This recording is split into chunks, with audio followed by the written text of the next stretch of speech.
11वीं क्लासेज में आपका स्वागत है। मैं जितेंद्र देवना आज आपके लिए लेके आया हूँ बेसिक कंप्यूटर का एक नया चैप्टर जिसका नाम है जनरेशंस ऑफ कंप्यूटर। इसमें हम पढ़ेंगे कि कंप्यूटर का कब कब क्या क्या डेवलपमेंट होता रहा और इसमें क्या क्या विकास होने पे क्या क्या परिवर्तन आता गया और कंप्यूटर की कितनी पीढ़ियाँ हैं और उनमें क्या क्या डिफरेंस है या अंतर है, हम डिटेल से अध्ययन करेंगे। तो आप लास्ट तक क्लास से बने रहें और चैनल को सब्सक्राइब और लाइक करना ना भूलें। तो चलिए आज की क्लास स्टार्ट करते हैं। Generations of computer. कंप्यूटर को 5 जनरेशंस में या 5 पीढ़ियों में डिवाइड किया गया है, वर्गीकृत किया गया है, जिनमें फर्स्ट जनरेशन में हमें बताया गया है जो प्रथम पीढ़ी थी उसका काल माना जाता है 1940 से 1956 यानी 1940 से 1956 के मध्य में इसका समय था। उस टाइम इसका प्रचलन था।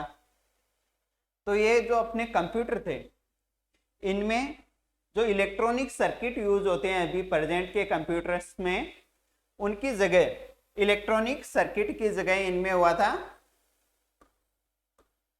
वैक्यूम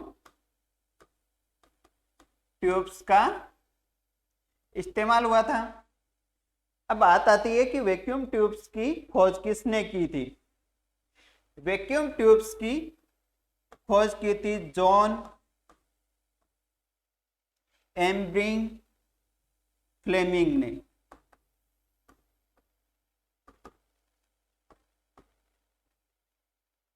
जॉन एम्ब्रिंग फ्लेमिंग ने वैक्यूम ट्यूब की खोज की थी।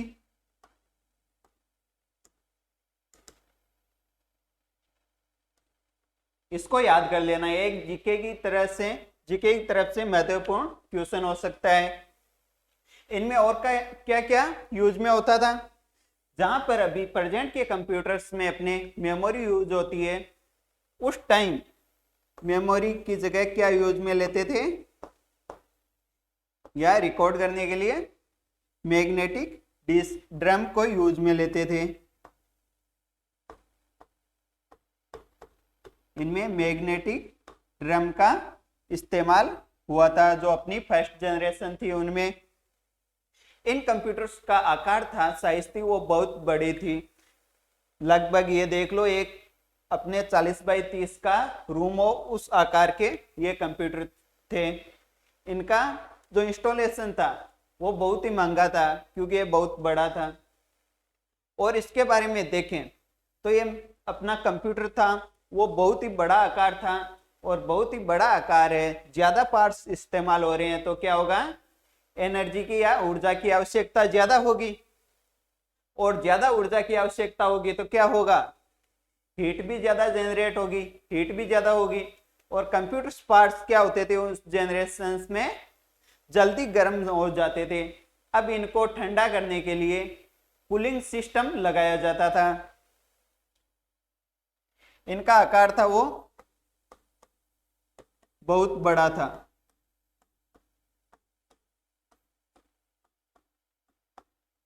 साइज क्या थी, बहुत ही बड़ी थी। और क्या था, जल्दी गर्म हो जाते थे, गर्म होते थे।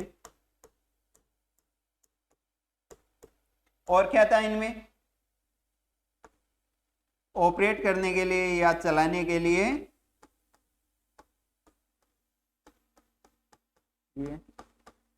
ज्यादा ऊर्जा की आवश्यकता होती थी।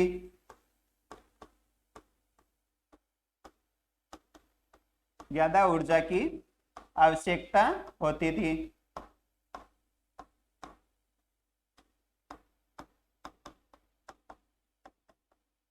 जैसा कि हम जानते हैं कि जो एनर्जी होती है, ऊर्जा होती है, उसको ना तो हम बना सकते हैं और ना ही डिस्ट्रॉय कर सकते हैं। इसको क्या एक रूप से ये दूसरे रूप में क्या होती है, परिवर्तित होती है केवल एनर्जी। तो जो अपने पास लाइट थी, जो ऊर्जा थी, वो क्या एक टेम्परेचर, हाई टेम्परेचर या हीट देती थी, हीट में कन्वर्ट हो जाती थी।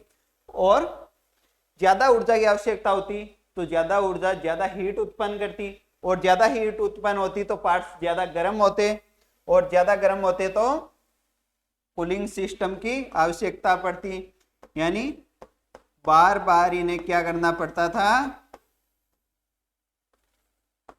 बंद करना पड़ता था और ठंडा भी करना पड़ता।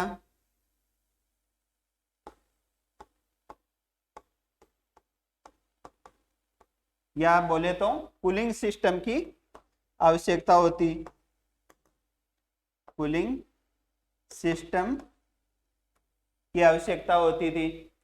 अब देखें तो ये जो अपने कंप्यूटर्स थे, फर्स्ट जनरेशन के कंप्यूटर तो जो थे, उनमें लैंग्वेज थी, वो लैंग्वेज यूज होती थी मशीन लैंग्वेज।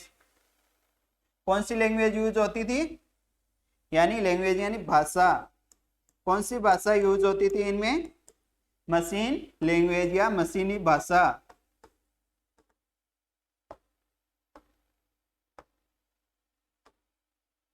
मशीन लैंग्वेज क्या होती है, मशीन सिर्फ दो ही चीज जानती है, या तो चालू हो जाना या बंद हो जाना।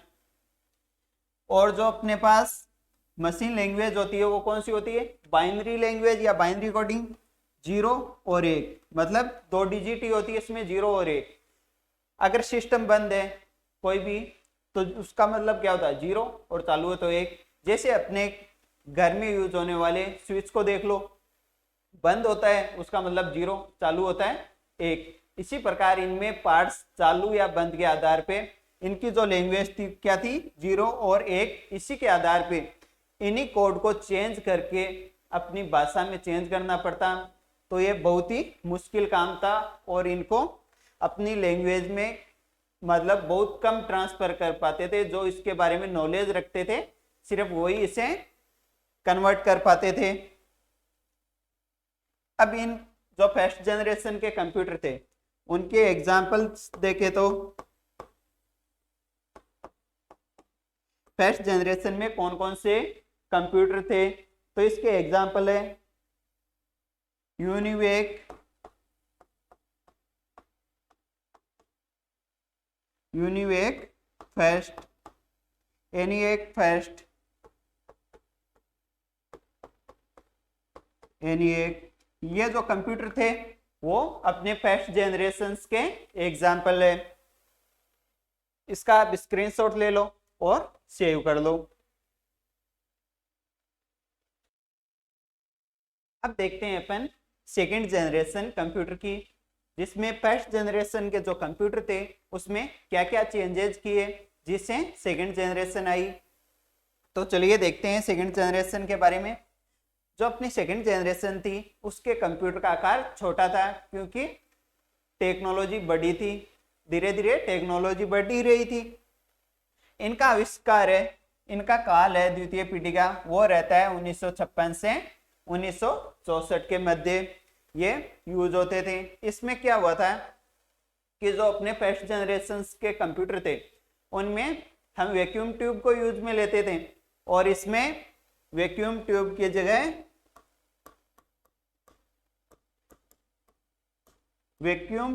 जगह क्या यूज में लिया गया था, ट्रांजिस्टर।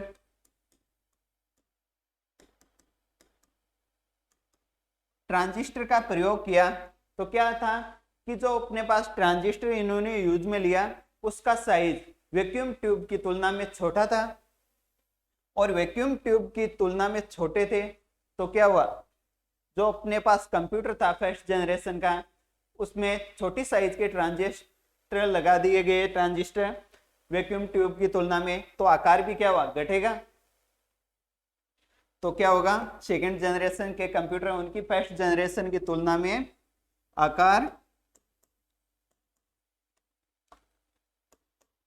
छोटा होता है या कम होता है, फर्स्ट जनरेशन की तुलना में कम होता है।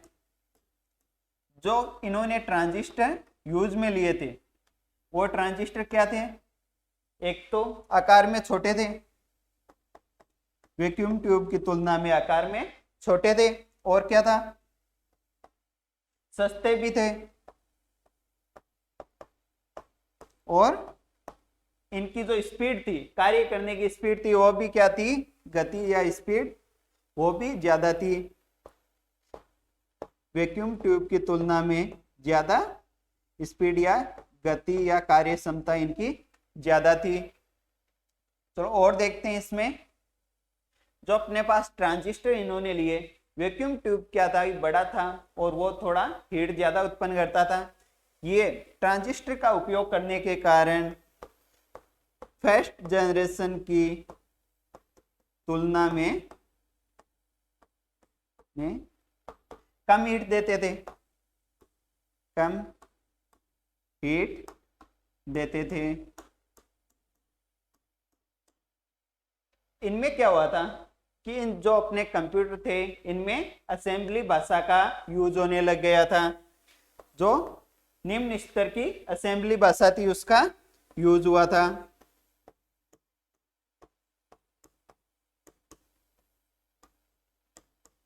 असेंबली भाषा का यूज हुआ था और असेंबली भाषा में ही इनके एग्जाम्पल देखे तो एग्जाम्पल है इनके कोबोल, फोर्टोन, एग्जाम्पल है कोबोल, फोर्ट्रॉन।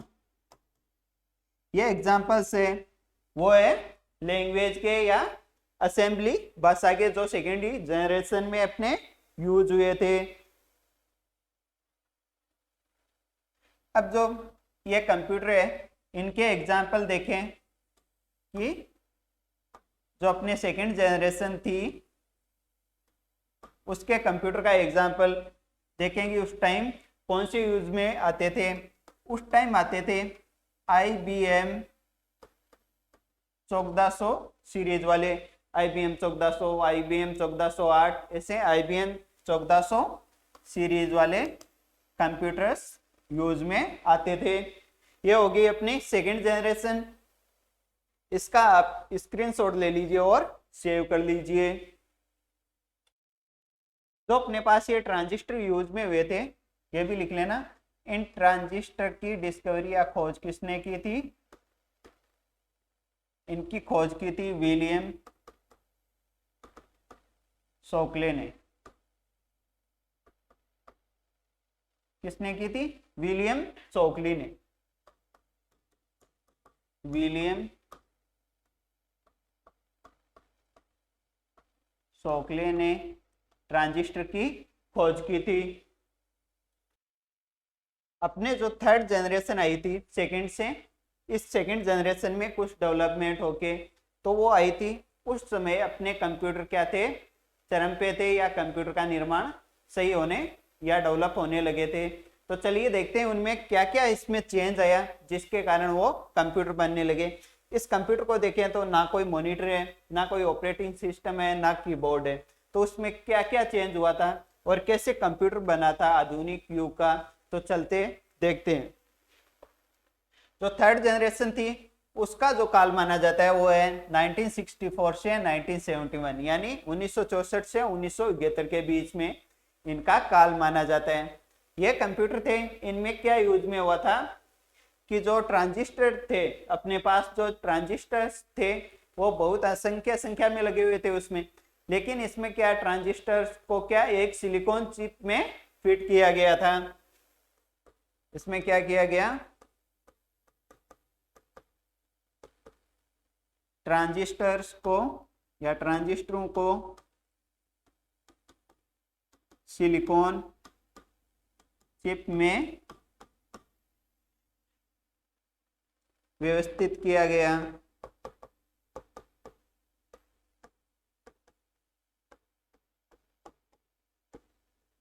ये जो अपने जनरेशन आई थी इसमें पहली बार किसका इस्तेमाल हुआ था, पहली बार आईसी का इस्तेमाल हुआ था। आईसी की फुल फॉर्म क्या होती है, इंटीग्रेटेड सर्किट। आईसी की फुल फॉर्म होती है इंटीग्रेटेड सर्किट, बहुत ही इंपॉर्टेंट है, याद कर लेना। अब बात आती है आईसी की खोज किसने की थी, खोज किसने की थी। इसकी खोज की थी जैक किल्बी ने, किसने की? जैक किल्बी, जैक किल्बी द्वारा या किल्बाई द्वारा इसकी खोज की गई थी।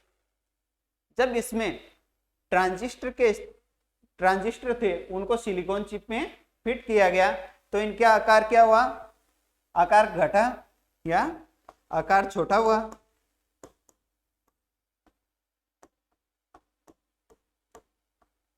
आकार छोटा हुआ। थर्ड जनरेशन के थे जो कंप्यूटर, उनका किसकी तुलना में? फर्स्ट और सेकंड की तुलना में। और क्या हुआ था इसमें चेंजेस? तो चलिए देखते हैं। ये थे जो अपने सिलिकॉन चिप का यूज होने के कारण क्या हुए, और भी अधिक क्या हो गए?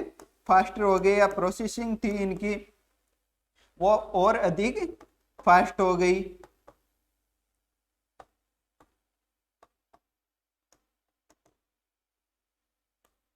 अब आती है मोस्ट इंपॉर्टेंट चीज कि जो अपने पास थर्ड जनरेशन आई थी उनमें, थर्ड जनरेशन के कंप्यूटर में ऑपरेटिंग सिस्टम का, किसका?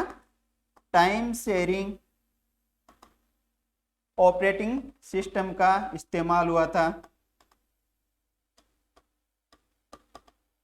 मतलब इसका मतलब है कि एक ही कंप्यूटर में एक समय में एक से ज्यादा व्यक्ति कंप्यूटर का इस्तेमाल कर सकें, यानी टाइम को शेयर कर सके, कंप्यूटर को शेयर कर सकें। जो अपने पास थर्ड जनरेशन आई थी उसके कंप्यूटर में पहली बार प्रयोग हुआ था किसका? मॉनिटर का। और किसका हुआ? कीबोर्ड। मॉनिटर और कीबोर्ड पहली बार यूज में आए थे अपने थर्ड जनरेशन में, जिसके कारण इनका और भी आकार कम हुआ। इसमें एग्जांपल्स देखते हैं अपन इसके कंप्यूटर के। तो इनके कंप्यूटर के एग्जांपल आते हैं अपने IBM। उस टाइम IBM कंपनी थी, वो कंप्यूटर्स मेकिंग के लिए बहुत ही जानी जाती थी, क्योंकि जितने भी डेवलपमेंट हो रहे थे उस टाइम कंप्यूटर में, जो भी विकास हो रहे थे, लगभग IBM की देन है। IBM सिस्टम 360 नाम से। फिर एक कंपनी और थी जिसने बनाए थे PDP-8, PDP-11। ये जो कंप्यूटर्स थे वो इसी जनरेशन में बने थे। अब बात आती है कि इस जनरेशन के कंप्यूटर्स में लैंग्वेज कौन सी यूज में होती थी। लैंग्वेज की बात आए तो इनमें हाई लेवल प्रोग्रामिंग लैंग्वेज, यानी उच्च स्तरीय प्रोग्रामिंग भाषा का इस्तेमाल हुआ था।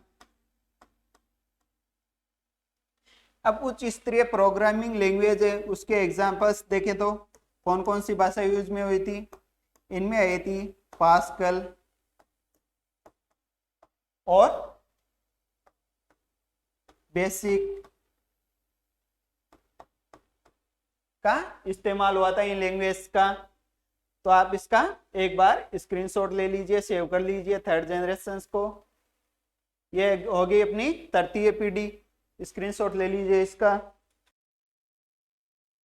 अब बात करते हैं कि जो अपने पास थर्ड जनरेशन थी उसके बाद जो अपने पास फोर्थ जनरेशन आई, यानी चतुर्थ पीढ़ी आई थी कंप्यूटर की। तो थर्ड जनरेशन में क्या क्या डेवलपमेंट हुए थे, इसमें क्या क्या विकास हुआ, जिसके आधार पे हमें चतुर्थ पीढ़ी मिली। तो इसमें देखते हैं फोर्थ जनरेशन। जो चतुर्थ पीढ़ी थी उसका टाइम काल माना जाता है 1971 से 1985। कुछ लोग मानते हैं 1981 तक, कुछ मानते हैं 1988 तक। क्वेश्चंस में ये कभी नहीं पूछा जाता है कि इसका काल कब तक था। हो सकता है पूछा जाए उसमें क्या इस्तेमाल हुआ था चतुर्थ पीढ़ी में, उसमें क्या डेवलपमेंट हुए थे, उसकी फुल फॉर्म बताओ, खोज किसने की थी। ठीक है, तो चलिए देखते हैं इसके बारे में। जो अपने पास थर्ड जनरेशन के कंप्यूटर थे उनमें क्या इस्तेमाल हुआ था, उसमें हुआ था अपने पास ट्रांजिस्टर्स, या क्या हुआ था, आईसी, उस आईसी के अंदर क्या था, बहुत सारे ट्रांजिस्टर थे। अब जो अपने पास चतुर्थ पीढ़ी आई उसमें क्या हुआ कि थर्ड में तो अपन ने क्या किया था, जो ट्रांजिस्टर थे उनको सिलिकॉन चिप में डाल दिया था या आईसी में डाल दिया था, इंटीग्रेटेड सर्किट में।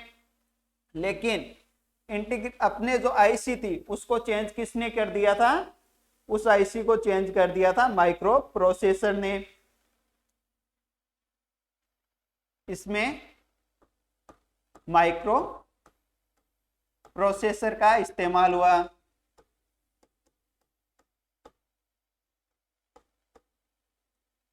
माइक्रो प्रोसेसर का इस्तेमाल हुआ।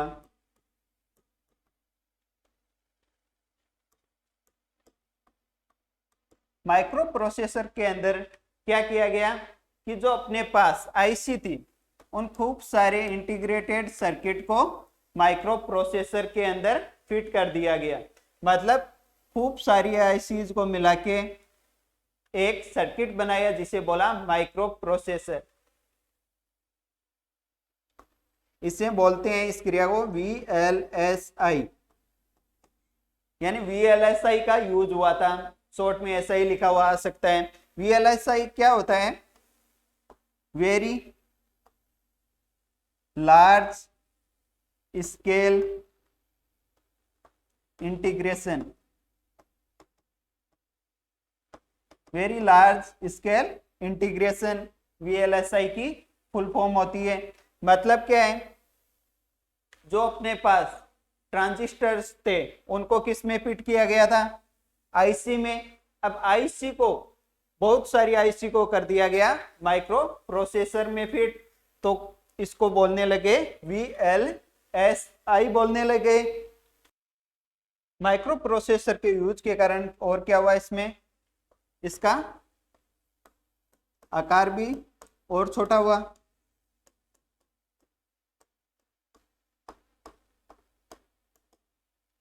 और क्या हुआ, आधुनिक युग के में कंप्यूटर मिलते गए। इनमें और देखा जाए तो लैंग्वेज कौन सी यूज में हुई थी, इनमें हुई थी very high level programming language use में हुई थी। एग्जाम्पल देखें तो इसके सी लैंग्वेज, C++, जावा, ये क्या है, ये लैंग्वेज के अपने एग्जाम्पल्स हैं। अब देखा जाए तो अपने फोर्थ जनरेशन थी उनके कंप्यूटर्स के एग्जाम्पल देखें तो उनमें डेस्कटॉप का निर्माण हुआ था और पर्सनल कंप्यूटर का चलन वहीं से हुआ था। आप इसका फोर्थ जनरेशन का स्क्रीनशॉट ले लीजिए। अब आता है कि जो अपने पास चतुर्थ पीढ़ी थी उसमें क्या क्या चेंजेस किए या क्या क्या डेवलपमेंट किए जिससे हमें कंप्यूटर की फिफ्थ जनरेशन प्राप्त हुई थी। इसमें बहुत सारे चेंजेस हुए और अभी भी इस पे मतलब कार्य चल रहा है, इसमें डेवलपमेंट चल रहा है। कि जैसे आर्टिफिशियल इंटेलिजेंस पे वर्क चल रहा है, AI टेक्निक नाम ही सुना होगा। अभी आप फोन लेके आ रहे हो, उसमें आता है ना AI कैमरा है इसमें, यानी आर्टिफिशियल इंटेलिजेंस हो उसमें। तो चलिए देखते हैं पंचम पीढ़ी। इसका जो टाइम माना जाता है वो है 1981 से प्रेजेंट, यानी अभी भी इस पे वर्क चल रहा है। जो अपने प्रेजेंट में कंप्यूटर्स यूज हो रहे हैं वो इसी का एग्जाम्पल है। पंचम पीढ़ी के रूप में हमारे पास एक नई तकनीक उभर कर सामने आई थी जो कि बहुत ही फास्ट थी, उसको कहते हैं ULSI। पंचम पीढ़ी की टेक्निक को क्या कहते हैं, ULSI। इसका मतलब होता है अल्ट्रा, U से अल्ट्रा, L से लार्ज, स्केल, S से स्केल और I से इंटीग्रेशन।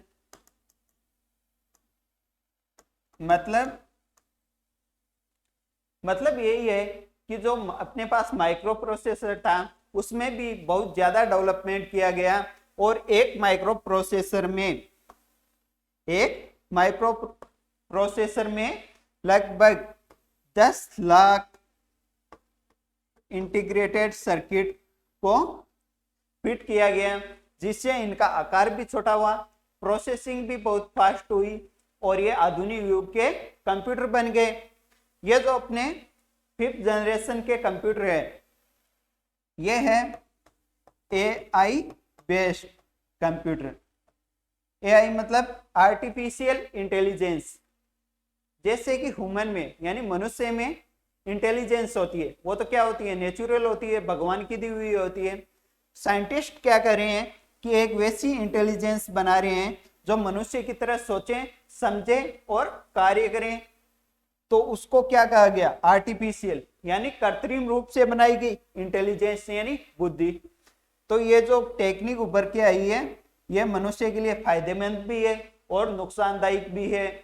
दोनों बेस पे ये देखें, इसका अध्ययन करें तो ये जो 5th जनरेशन ऑफ कंप्यूटर है अपनी, ये किस पे बेस है, आर्टिफिशियल इंटेलिजेंस के बेस पे। इसके एग्जाम्पल देखें तो पहला तो अपना पीसी है ही, जो अभी यूज में लेते हैं अपन LCD के रूप में। जो माउस आते हैं, कीबोर्ड आते हैं, वो भी आजकल वायरलेस आ गए। सब कुछ टेक्नोलॉजी क्या बढ़ती जा रही है।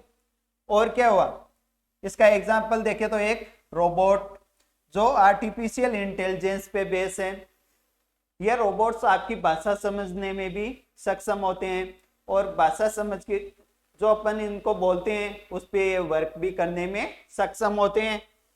इसीलिए इसको क्या कहते हैं, आर्टिफिशियल इंटेलिजेंस या AI टेक्निक। ठीक है, ये जो रोबोट्स हैं वो अपने साथ चेस खेलने में भी सक्षम होते हैं, जो अधिक से अधिक चाल को समझ लेते हैं। अपन जैसे होटल में कहीं ऑर्डर दें तो ये ऑर्डर को पूर्ण कर सकते हैं, या जो अपने पास हॉस्पिटल्स हैं उनमें रोबोटिक जो ऑपरेशंस होते हैं वो करने में भी अभी उन पे भी डेवलपमेंट हो रहा है, इनके जारी है। अब देखते हैं कि इसका नुकसान बहुत ज्यादा हो सकता है। कहा जाता है कि एक ऐसी भी कहानी चल रही है कि किसी ने AI पे बेस्ड रोबोट्स का क्या किया था, डेवलपमेंट किया था। जो क्या थे, आपस में उन दो रोबोट्स को, जो AI बेस्ड रोबोट थे, उनको आमने सामने खड़ा कर दिया। और आमने सामने खड़ा करने के बाद वो दोनों क्या है, एक लैंग्वेज में बात कर रहे थे। उनके प्रोग्रामिंग में लैंग्वेज डाली गई थी जो अलग अलग देशों की लगभग 150 लैंग्वेज डाली गई। वो स्टार्टिंग में एक लैंग्वेज में, इंग्लिश लैंग्वेज में बात कर रहे थे और बात करने में भी ये रोबोट थे वो सक्षम थे। कुछ समय गुजरा और इन्होंने अपनी खुद की लैंग्वेज बना ली इन दोनों ने, क्योंकि इनके पास क्या आ गई थी, आर्टिफिशियल इंटेलिजेंस आ गई थी। और इन्होंने एक अलग ही लैंग्वेज बना ली और उसमें कम्युनिकेशन करना स्टार्ट कर दिया। तो साइंटिस्ट सोच रहे हैं कि इससे अपनी मनुष्य जगत को खतरा है। हो सकता है कि एक तीसरी लैंग्वेज या ऐसी लैंग्वेज बना लें, उसमें बात करते रहे, खुद का खुद ही डेवलपमेंट कर ले और मनुष्य पे राज करने लग जाए। कुछ भी हो सकता है। उसके बेसिस पे इस पे एक बार काम रोक दिया गया था, ऐसा सुना जा रहा है, लेकिन ऐसा कुछ नहीं है। अभी भी इन पे डेवलपमेंट पे वर्क चल रहा है या काम चल रहा है।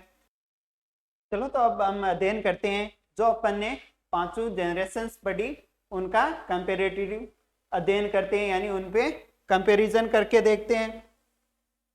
ये अपनी 5 generations, first generation, second generation, third generation, fourth और 5th जनरेशन। इनमें देखते हैं हम डिफरेंस। जैसे कि फर्स्ट देखेंगे इनका काल क्या था। काल इनमें अलग अलग भी हो सकता है, सेम भी हो सकता है। फर्स्ट जनरेशन थी उसका काल आता है 1940 से 1956। जो दूसरी जनरेशन थी उसका काल आता है 1956 से 1964 तक। और थर्ड जनरेशन है 1964 से 1971 तक। और उसके बाद 1971 से 1981 या 1985 तक फोर्थ जनरेशन आती है। और 5th जनरेशन है वो 1981 से अभी तक जारी है। अब देखते हैं इनमें इंटरनल जो कंपाउंड था वो क्या क्या यूज हुआ था। जो फर्स्ट जनरेशन थी उनमें यूज में हुआ था वैक्यूम ट्यूब, जब सेकंड जनरेशन आई उसमें क्या हुआ, वैक्यूम ट्यूब की जगह ट्रांजिस्टर आ गए। और थर्ड जनरेशन आई, फिर क्या हुआ, जो अपने पास ट्रांजिस्टर थे उनको एक आईसी में फिट कर दिया गया, इंटीग्रेटेड सर्किट बना लिया गया। और फोर्थ जनरेशन में यह हुआ कि जो अपने पास आईसी थी उनको एक माइक्रो प्रोसेसर में सेट कर लिया गया और साइज क्या हुआ, और भी छोटा हुआ। और फिफ्थ जनरेशन में अपने पास एआई उभर के आई, आर्टिफिशियल इंटेलिजेंस उभर के आई, जिसमें अपन ने ultra large ULSI ultra large scale integration use में लिया था, जिसमें एक माइक्रो प्रोसेसर में लगभग 10 लाख आईसी यानी इंटीग्रेटेड सर्किट या उपकरणों का प्रयोग कर सकते हैं। अब इनकी साइज की बात करें, वैक्यूम ट्यूब का इस्तेमाल हुआ था तो ये क्या, इनकी साइज बहुत ही ज्यादा बड़ी थी। फिर क्या हुआ, ट्रांजिस्टर आए तो थोड़ी छोटी हुई।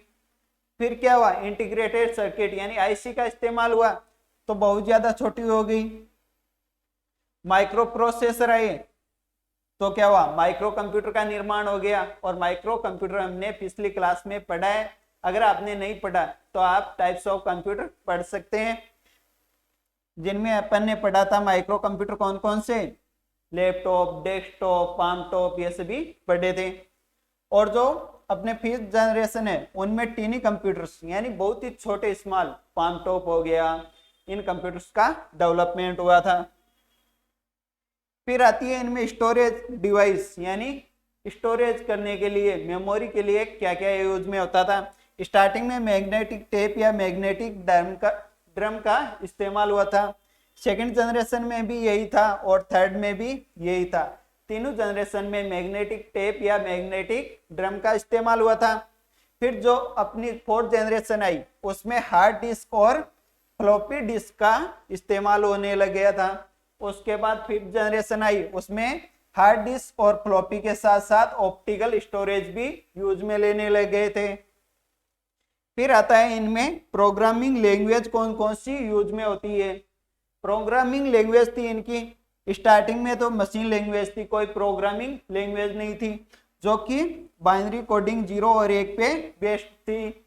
उसके बाद आई थी अपनी कौन सी, असेंबली लैंग्वेज। और उसके बाद कौन सी आई थी, असेंबली लैंग्वेज के बाद आई थी अपने पास हाई लेवल प्रोग्रामिंग लैंग्वेज, और उसके एग्जांपल थे बेसिक और पास्कल। असेंबली लैंग्वेज के अपन के थे कोबोल और फोर्ट्रॉन, ये थे अपने असेंबली लैंग्वेज के एग्जांपल। फोर्थ जनरेशन में अपने पास आई थी very high level programming language, जिसमें C++, जो अभी अपने कंप्यूटर्स में यूज होती है वो लैंग्वेज। और जो अभी फिफ्थ जनरेशन में वर्क चल रहा है लैंग्वेज पे वो है नेचुरल लैंग्वेज, जो अपन बोलते हैं वो उस टाइप में SQL, प्रोलॉग, इस टाइप की लैंग्वेज पे कार्य चल रहा है। और जो इनमें एग्जाम्पल्स है इनके जनरेशन्स के, जिनमें फेमस है जो कंप्यूटर्स, उनके एग्जाम्पल है फर्स्ट जनरेशन में आई थी ENIAC, UNIAC, IBM का 705। उसके बाद सेकंड जनरेशन आई, उसमें IBM 400, IBM 1600, UNIAC थर्ड, ये यूज में हुए थे। थर्ड जनरेशन आई, उनमें IBM 360 सिस्टम, IBM 370, UNIAC, ये यूज में हुए थे। और उसके बाद जो अपने पास फोर्थ जनरेशन आई उसमें कौन कौन से हैं, IBM 33, IBM सिस्टम 36 और क्रे 1 का क्या है, सुपर कंप्यूटर है। फिफ्थ जनरेशन आई, उनमें कौन कौन से अपने पास, Pentium series, laptop, palmtop, ये कौन से हैं, फिफ्थ जनरेशन के कंप्यूटर है। अब बात करते हैं कि इनमें जो साइज थी वो कम क्यों होती गई। इसका रीजन यही है, ये रहे अपना कंप्यूटर जो फर्स्ट जनरेशन का था वो तो बहुत बड़ा था, सबसे ज्यादा बड़ा था आकार। सेकंड जनरेशन का था, थोड़ा छोटा हुआ उनका आकार। फिर क्या हुआ, डेवलपमेंट हुआ और थर्ड जनरेशन आई, और थर्ड जनरेशन आई तो आकार और भी छोटा हुआ। और फोर्थ जनरेशन आई तो आकार बहुत छोटा हुआ और यूज करने में भी बहुत ज्यादा आसानी हुई। और जो फिफ्थ जनरेशन आई अपने पास वो तो और ही शानदार थी। उसमें जो अपने माउस, जो अपना कीबोर्ड है, वो सब क्या है वायरलेस यूज होने लगे, टेक्नोलॉजी बढ़ने लगी, एआई का इस्तेमाल होने लग गया। कंप्यूटर को बोल के कमांड दो, कंप्यूटर उस पे क्या करेगा, प्रोसेसिंग करेगा, वो रिजल्ट देगा। जैसे हम क्या वॉइस इनपुट के द्वारा यानी बोल करके मोबाइल या कंप्यूटर में सर्च करते हैं या टाइपिंग करते हैं, वो सारा एआई बेस्ड है। ठीक है, अब बात करते हैं इनकी साइज छोटी क्यों हुई थी। इसके छोटे होने का कारण यही है कि फर्स्ट जनरेशन में क्या हुए थे, बहुत सारे वैक्यूम ट्यूब यूज में हुए थे, और वैक्यूम ट्यूब का क्या था, साइज बड़ा था। तो ये क्या कंप्यूटर क्या है, कमरे के आकार के होने लग गए थे। जब अपने पास सेकेंड जनरेशन आई, वो क्यों आई थी, क्योंकि उसमें वैक्यूम ट्यूब की जगह ट्रांजिस्टर उपयोग में होने लगे। ट्रांजिस्टर का साइज था, वो साइज क्या था, कम था, किससे, वैक्यूम ट्यूब से कम था। फिर आए थे अपने इंटीग्रेटेड सर्किट, जिसमें कि खूब सारे ट्रांजिस्टर लगे हुए थे, और खूब सारे ट्रांजिस्टर को एक सर्किट में फिट कर दिया तो और भी ज्यादा क्या हुआ, साइज कम हुआ, और साइज कम हुआ तो वो अपनी थर्ड जनरेशन बनी। फिर क्या हुआ, फिर अपने एक माइक्रो प्रोसेसर में यानी वेरी लार्ज स्केल इंटीग्रेशन हुआ। इसमें क्या होता है, एक माइक्रो प्रोसेसर में खूब सारे आईसी को प्रयोग किया जाता है, जोड़ के वीएलएसआई बनाया गया, जिसे क्या बोला गया, फोर्थ जनरेशन। फिर इसमें भी डेवलपमेंट और हुआ। जो अपने पास माइक्रो प्रोसेसर था उसमें और भी ज्यादा क्या आईसीज को फिट कर दिया गया। मतलब एक ही माइक्रो प्रोसेसर में लगभग 10 लाख आईसी को फिट किया गया, जिसके कारण क्या हुआ, साइज और भी बहुत ज्यादा छोटा हुआ, और उसको नाम दिया गया अल्ट्रा लार्ज स्केल इंटीग्रेशन। मतलब बहुत ही ज्यादा इनमें क्या हो रहा है, इंटीग्रेशन हो रहा है, जिसके कारण अपने पास फिफ्थ जनरेशन आई, और उसका आकार क्या सबसे छोटा होता है। यह होती है एआई बेस्ड टेक्नोलॉजी भी कहलाती है अपनी जो फिफ्थ जनरेशन है। तो दोस्तों यहाँ पे अपनी कंप्यूटर की क्लास पूर्ण होती है, जिसका चैप्टर जनरेशंस ऑफ कंप्यूटर है वो कंप्लीट होता है, फिफ्थ जनरेशन कंप्लीट होती है। आप चैनल से बने रहें और सब्सक्राइब करना न भूलें। धन्यवाद।